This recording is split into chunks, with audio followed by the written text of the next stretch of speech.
Y estamos tan cerquita de Nochebuena, Navidad. Eh, Primero que nada, gracias por habernos acompañado durante todo el año. A los que nos vieron y a todos los que hicieron Abriendo Caminos. Todos los que han trabajado en la producción, todos los médicos, todos los que han pasado por Abriendo Caminos, que quizás nació casi como un sueño. Y hemos llegado a tanta gente y yo estoy muy contento, como todos los que hacemos Abriendo Caminos, cuando vemos que en internet, en YouTube, hay 500.000 personas que han mirado el programa. Y esto no es una cuestión de decir que estamos contentos porque tenemos un título o ganamos un premio, sino porque nos damos cuenta que les ha sido útil.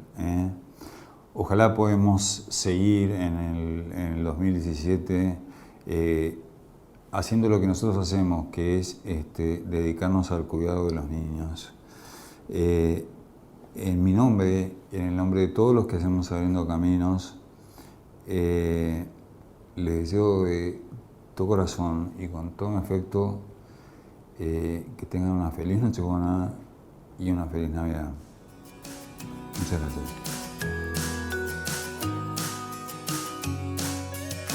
Al arrancar, Fina, digamos, a través del intercambio que se produzca entre nosotros, y yo espero que de alguna forma reflejemos lo que la gente quiere saber.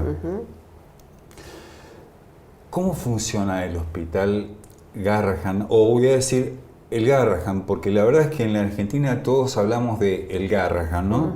Entonces, me refiero, cuando digo cómo funciona, en lo que hace al diagnóstico, al tratamiento, a la prevención, al seguimiento y algo más. ¿Qué es lo que lo hace tan singular al hospital? ¿Qué es lo que hace que sea tan especial? Bueno, nuevamente muchas gracias. No. Voy a contestar primero la segunda, ¿qué es lo que lo hace especial? Es que desde hace 29 años, cumplimos hace poquito, 29 años, todos los que hemos gestionado o gestionan este hospital realizan cada una de las actividades pensando en los chicos. Es lo que hoy se habla de gestión centrada en el paciente. Es decir, ¿qué lo hace singular? Es que todos los trabajadores del hospital, los profesionales del hospital, piensan en cada una de las tareas que realizan, cómo puedo hacer mejor las cosas para atender mejor a los chicos, atender mejor a los pacientes, a los niños, a cada uno de los niños que llega al hospital con su familia. ¿De qué se ocupa el Garrahan? Sí. También desde su fundación es un hospital de puertas abiertas, por lo tanto atiende todo niño que llega a la puerta del hospital. Y por las características tan particulares del hospital, que tiene la más alta complejidad, puede atender toda la patología que llegue hasta sus puertas. Como es un hospital sobredemandado, que tenemos siempre 98-100% de ocupación, sí, lo atendemos incluso en algunos casos dejando un paciente internado en un pasillo. Digo esto que puede tomarse como un defecto, uno lo puede también tomar como una virtud, es el deseo de darle respuesta a todos los niños que llegan al hospital. Y quiero preguntarte, y vamos a arrancar un poquito, quizás por un tema no muy conocido, pero no menos frecuente, que son los problemas del desarrollo en la infancia, ¿no? Ustedes como hospital de tan alta complejidad están muy acostumbrados a verlos, a estudiarlos y a tratarlos, ¿no? Uno podría decir trastornos del desarrollo en niños que no tienen otra enfermedad. ¿Qué es un trastorno del desarrollo? El niño que no alcanza las pautas de maduración adecuadas para la edad, ¿sí? Es decir, que a la edad que se tiene que sentar, que tiene que caminar, que tiene que hablar, que tiene que sonreír. Es decir, para cada pauta, que es lo que nos referimos, sí, tiene una determinada edad, aproximada, tampoco es rígida, porque esto también es importante para los papás. Tiene que cumplirla, si no la cumple, bueno, algo está pasando. Ahora, ese algo que está pasando es diferente si es un niño sin ninguna otra enfermedad y si es un niño que tiene otra enfermedad, lo que nosotros decimos enfermedad de base. De los que nosotros nos ocupamos en el Garra fundamentalmente son los niños que tienen trastornos del desarrollo y que tienen otras enfermedades. Es muchísimo más frecuente los trastornos del desarrollo en niños con enfermedades crónicas que en niños sin esta condición, estas enfermedades. Sí. El Garrahan, por supuesto, como hospital de puertas abiertas, realiza diagnóstico de todos los niños que llegan al hospital, pero el tratamiento queda reservado para aquellos niños que tienen seguimiento en el hospital por otras enfermedades. La frecuencia de trastornos del desarrollo no tenemos números claros en nuestro país. Los que nosotros sí podemos decir que los niños con enfermedades crónicas superan el 50%. ¿El 50%? Claro, los que tienen enfermedades crónicas. Cuando hablamos, vuelvo a decir, de trastornos de desarrollo, recuerden que, y no quiero, sé que estuvo el doctor Fejerman, sé que es una autoridad en la materia, pero puede ser del niño con un trastorno mínimo hasta el niño con autismo severo. Todos ellos tienen tratamiento y lo que sí es fundamental es el diagnóstico oportuno, como siempre. Cuanto más precoz sea el diagnóstico, mejor es el pronóstico de ese niño. Porque hoy existe una gran cantidad de batería de tratamientos y de apoyo a esa familia y a ese niño, que no es lo mismo si se comienzan a realizar precozmente que en forma tardía. No es de alta complejidad el tratamiento que requieren esos niños. A lo mejor es de alto conocimiento, pero no de alta complejidad. No es un problema de aparatos, de tecnología. Es un problema de recurso humano adecuadamente formado en el tratamiento de esos niños. Cuanto más cercano a su domicilio esté ese recurso humano, mejor para el niño, porque siempre, digamos, el tratamiento requiere una alta frecuencia de consultas. Entonces tiene que ser algo que sea factible para la familia. ¿Quiénes son los mejores detectores del trastorno del desarrollo en todas sus variantes? Primero los propios papás, después el pediatra de cabecera y fundamental el maestro. Claro que uno desearía que sea antes de llegar a la escuela, pero si no, el maestro. Por eso es fundamental que en la currícula, tanto de pediatras como de maestros, se encuentre la capacidad de detectar precozmente, la formación para detectar precozmente los trastornos del desarrollo en todas sus variantes. Todos los chicos de Argentina han juntado tapitas en algún momento y las siguen juntando. Y esto lo hace alguien, una entidad que se llama la Fundación Garra. ¿Qué es la Fundación y qué objetivos tiene? La Fundación es una organización sin fines de lucro, una ONG, que tiene como fundamental propósito ayudar todas las actividades que se desarrollan en el Hospital Garrahan, fundamentalmente las relacionadas con formación de recursos humanos, pero además ayudando a los niños que se encuentran atendidos en el hospital. Pero yo siempre digo que además de esto es un canal fundamental de comunicación entre el hospital y la comunidad. Las tapitas son muy importantes, con ellos se consigue dinero para sostener Casa Garrahan. El papel es muy importante porque también cumple parte de ese objetivo, pero lo más importante es que todos los niños del país dicen, estamos juntando tapitas para los niños del Garrahan. Entonces, casi diría que es más el beneficio de lo que significa que un niño en cualquier lugar del país piense que hay un niño enfermo que lo necesita y por eso guarda la tapita, que el valor intrínseco económico de la tapita. Entonces me sigue la Fundación Garrahan, más allá de lo que significa desde el aporte que realiza el hospital, es este puente fundamental entre el hospital y la comunidad. Te quiero preguntar, ¿cuál es la gratificación más grande que te da tu trabajo? La gratificación más importante es que las pequeñas cosas no son las grandes cosas. Por ejemplo, entrar en el hospital y que esté limpio. Llegar a la guardia y que hoy no hay pasillo, es decir, ningún niño está en el pasillo, pudimos internar a todos.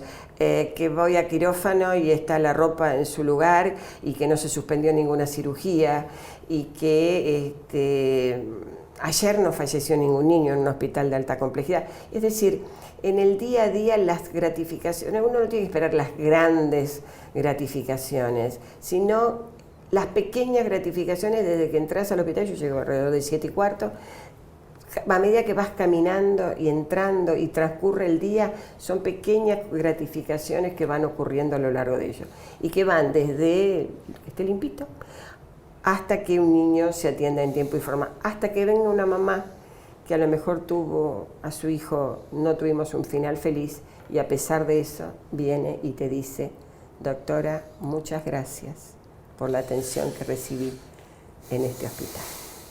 Fina, como te dicen en el Garrahan, ¿no?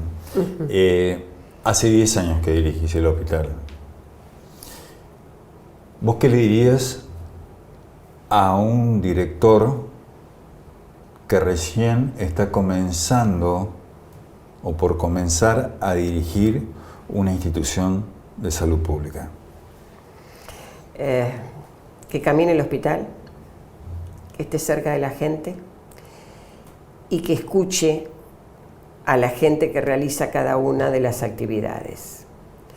Nadie sabe mejor de la actividad y del problema que tiene un sector que aquellos que trabajan en ese sector. Hay que escuchar a cada uno de los trabajadores en el lugar donde se encuentran y hay que ver el escenario. Por eso hay que visitar todos los días distintos lugares de las instituciones. No hay que tener miedo a caminar los hospitales. Los tableros de comando, que también los tenemos, los indicadores son fundamentales, pero hay que saber lo que pasa estando cerca de cada uno de los trabajadores del hospital.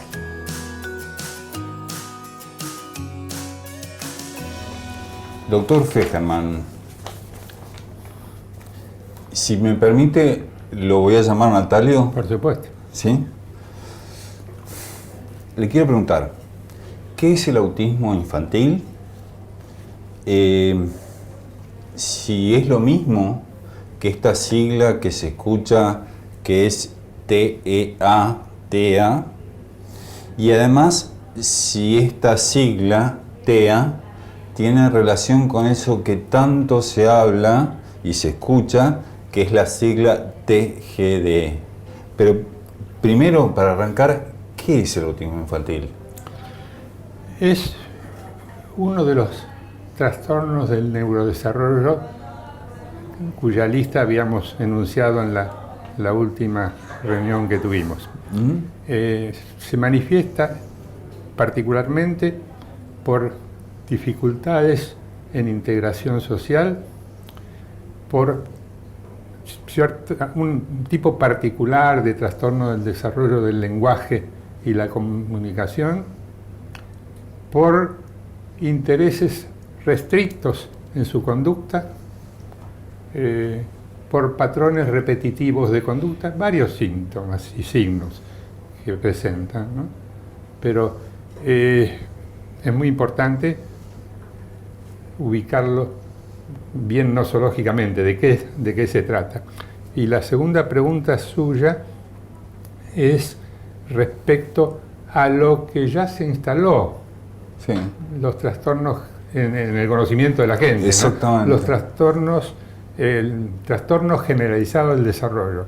Todo esto viene de un manual diagnóstico y estadístico de los trastornos mentales y los trastornos del desarrollo que produce la Academia Norteamericana de Psiquiatría. Ajá. De 1980, el DSM-3, después la forma revisada, después el DSM-4 y últimamente el DSM-5. Ajá.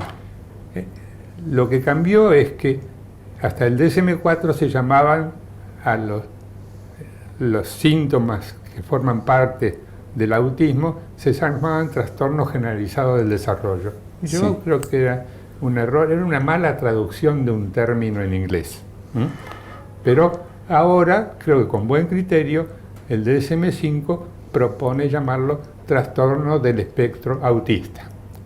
Y esto es importante aclarar, que no Sí. es un invento de un grupo de yanquis, como algunos quieren. Sí. Esto está consensuado con la Organización Mundial de la Salud. Es decir, que en los índices diagnósticos de enfermedades de la Organización Mundial de la Salud figuraba antes como trastorno generalizado del desarrollo y ahora va a figurar como trastorno del espectro autista. Doctor, incidencia del autismo.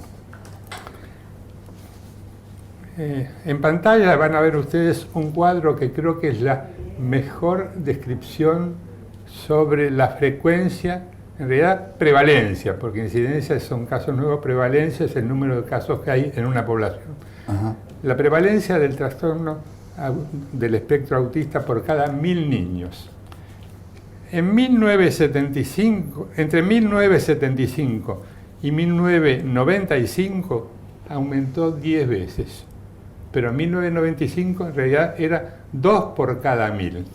Ajá. Pero miren ahora en este cuadro cómo de 1995 a 2015, es decir, en 20 años, aumentó 5 veces más.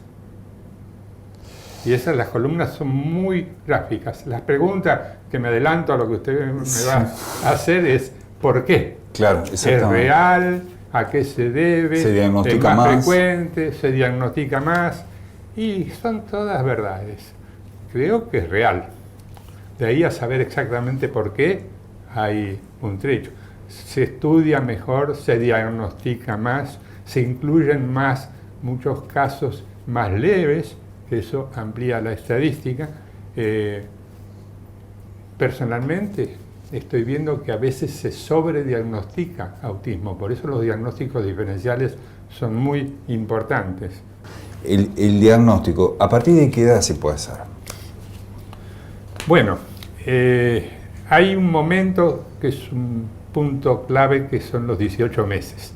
Inclusive hay chicos con trastorno del espectro autista que tenían un lenguaje aparentemente normal hasta ese entonces y que después hacen lo que se llama la regresión autista, empiezan a perder lo poco que habían comenzado a hablar. O sea que ese sería el punto clave, pero hay muchos elementos a tener en cuenta.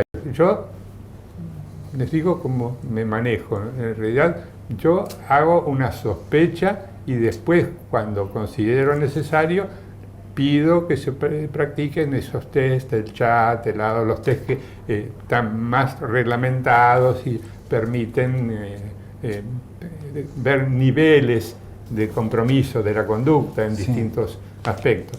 Pero fundamentalmente, si un niño no ¿cómo es el lenguaje normal de un niño? Que algo hablamos el otro día, ¿no es cierto? Bueno, al año algunas palabritas ya empiezan a decir. A los 2 años tiene que usar 2 palabras aisladas, unidas, digamos, palabras-frases, Sí. o sea, mamá, pan, y hay retrasos siempre del lenguaje. Entonces, primer diagnóstico diferencial, retrasos del lenguaje que no corresponden a un trastorno del espectro autista. Otro diagnóstico diferencial, que tengo un problema de audición, tengo una hipoacusia o una sordera, y eso hay que investigarlo. Hoy en día se estudian los niños con emisiones otoacústicas en la serie y eso ya es un avance. El otro diagnóstico diferencial son mutismo electivo, pero eso es una cosa muy rara y ya nada que ver con la frecuencia del autismo. Bueno, hay más diagnósticos diferenciales, pero fundamentalmente una parte importante es ver qué pasa con las funciones intelectuales, qué pasa con... Bueno, esa es una pregunta fundamental para los padres y que todos los padres se hacen, y sobre todo cuando reciben ese diagnóstico. O sea, el autismo infantil, ¿qué pasa con la inteligencia y el autismo infantil? Bueno, tiene mucho que ver con la etiología. Supongo que después vamos a tener tiempo para hablar un poquito de etiología, porque el autismo, el trastorno del espectro autista puede incluir deficiencia intelectual o no. Porcentaje, 50, como ahora se incluyen casos de trastorno del espectro autista mucho más leves, entonces la mitad aproximadamente de los niños con trastorno del espectro autista tienen deficiencia intelectual, o por el lado positivo de la mitad tienen un cociente intelectual normal. Y hay algunos que pueden ser con cociente intelectual superior, especialmente dentro del grupo de los niños con diagnóstico de síndrome de Asperger, que también es una variante de autismo. Explíquenos, porque esto nos preguntan también muchísimo. ¿Qué es el síndrome de Asperger? Claro, por ahí hay una asociación de padres de niños con síndrome de Asperger. Sí, sí. Bueno, es una variante. Pero para la gente. Una variante del trastorno del espectro autista. Son chicos que hablan, en general tienen como una tipo particular de entonación del lenguaje. La característica que tienen, desarrollan un interés en aspectos muy puntuales del conocimiento, y en eso pueden ser superlativos, pero no funciona bien en la interacción social. Tienen dificultades de adaptación, porque ese es el otro problema del porqué del autismo. Un grupo de psicólogos ingleses muy importante, con Baron Cohen a la cabeza, describieron la teoría de la mente. El chico con autismo no puede ponerse en lugar del otro. Y entonces el chico con síndrome de Asperger puede ser muy inteligente, puede ser muy capaz para algunas cosas, matemáticas, conocer mucho de lo que quieran, de cosmología, y sin embargo puede no tener un sentido del humor, no comprender ciertas consignas que impliquen el humor, y tiene dificultad en conectarse con los pares. Cuando hay un diagnóstico de autismo infantil, a veces el autismo infantil se acompaña de otros problemas o otras patologías. Por supuesto. El 30% de los chicos con trastorno del espectro autista tienen convulsiones, es decir, tienen convulsiones epilépticas en el curso de su niñez o adolescencia. Y esto es muy importante. En todas las cosas de la vida es muy importante el diagnóstico, porque si uno tiene un buen diagnóstico, después puede orientar mejor el tratamiento.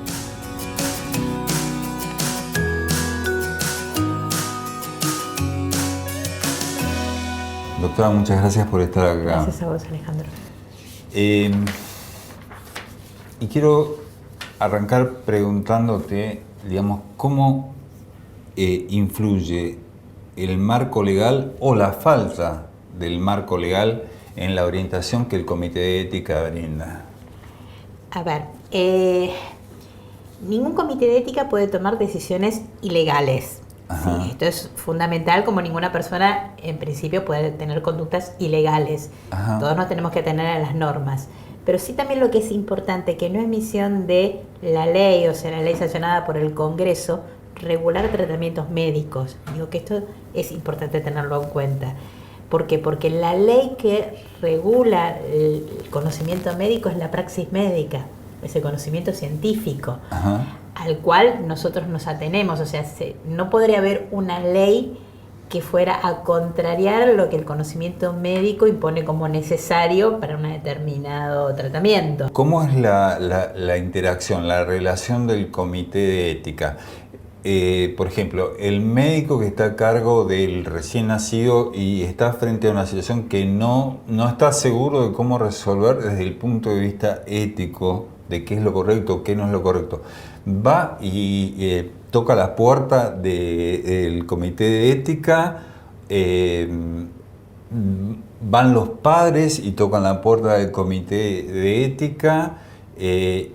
Una vez que esta información entra al Comité de Ética, ¿cómo es? ¿Se reúnen en una mesa, lo charlan, lo discuten el tema y de eso sacan una conclusión, y esa conclusión ¿a quién se la dan? ¿Cómo es esto? A ver, al Comité de Ética puede consultar desde cualquier integrante del equipo de salud, pueden ser los padres del paciente, puede ser el mismo paciente que pida la consulta al comité.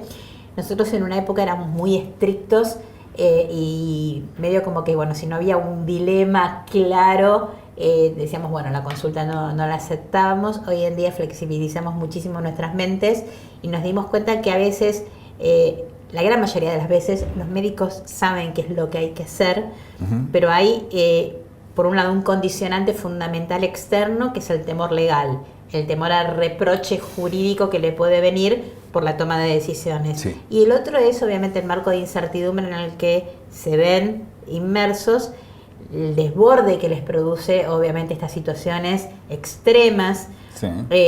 donde las decisiones son un poco parecen ser bastante en blanco y negro y a veces cuesta ver los grises, Sí. y más que nada necesitan un acompañamiento frente a lo que saben que tienen que hacer. Quiero preguntar, ¿cuáles son los temas que hoy concretamente les preocupa al Comité de Ética del Hospital Garrahan? A ver, en general te preocupa todo, porque el hospital es un resorte de lo que pasa en el mundo exterior y en la sociedad. Entonces te preocupa desde... a ver, hay mucha desigualdad a la hora del acceso a los recursos en salud, esto está claro. Sí. Y nos pasa obviamente que muchas veces del hospital viene, por ejemplo, gente del interior o del exterior, sí, con necesidades específicas, pero que significan o un desarraigo o significa volver a su lugar de origen con necesidades sociales totalmente insatisfechas. Entonces lo que se llama técnicamente los determinantes sociales de la salud es algo que preocupa muchísimo.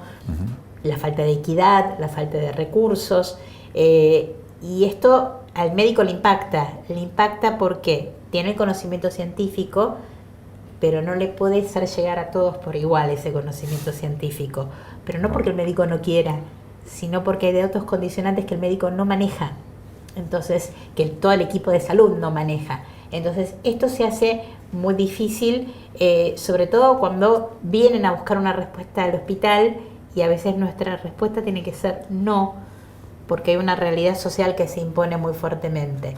Esto es algo que verdaderamente preocupa, y el hecho también de que, bueno, muchas veces las políticas públicas, en realidad primero hay una ausencia de política estatal, se confunde muchas veces lo que es política de Estado con política de gobierno, o política partidaria.